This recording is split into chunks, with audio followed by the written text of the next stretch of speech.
In this week's Dennis Kirk Tech Tip, we're going to show you how to properly install a set of glue-on grips. Now I know a lot of grips these days are bolt-on style, but if you're working on a vintage bike or certain applications that need a glue-on grip, such as this mini bike we built out, so we use the aftermarket T-Rex throttle. So in that instance, it's a billet aluminum throttle and its own billet throttle tube. So the lock-on grip kits will not have the proper throttle cam. So we're going to use these Pro Taper pillow top lights. Dennis Kirk stocks the full line of Pro Taper grips, both lock-on and glue-on. Talk about a deal. These pillow top lights are only $13.19 at denniskirk.com. The pillow top light is awesome because, as the name implies, it's got pillow top surface for your hands. So these little raised bumps, they give and offer a little bit of cushion for your hands and vibration damping.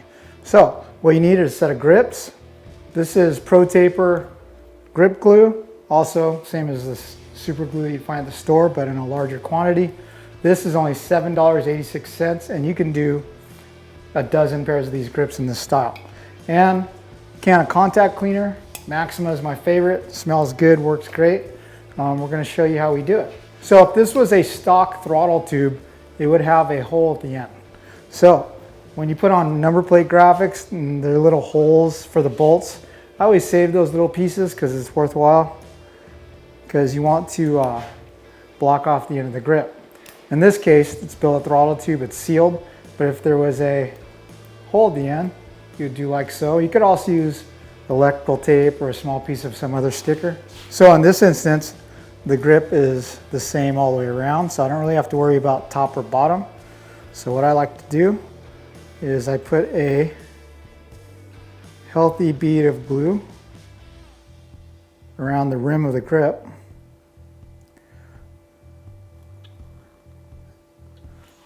One bead across the top.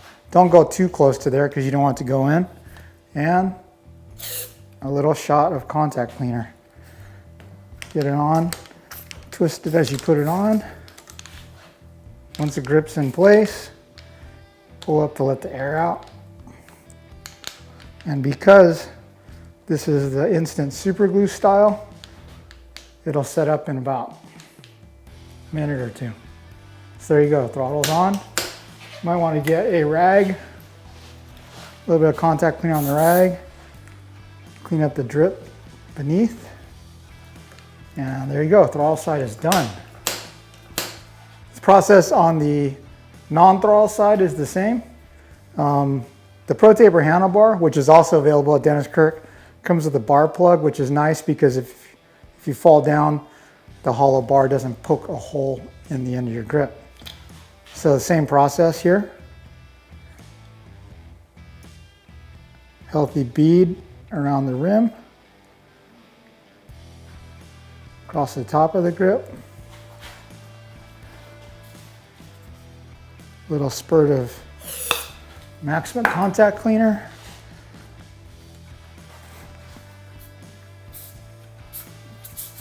Twist it as you put it on. If this was a half waffle grip, you just want to make sure that the waffle's on the bottom. Pull the air out. There you go. Let's get that rag and clean up the mess on the bottom. There you go. We're good to go. If you want to be extra safe, you can run 3 rows of safety wire, but I've had fantastic luck with Pro Taper grip glue and never seemed to spin. So we're going to leave this one alone. Thanks for checking out this week's Dennis Kirk Tech Tip.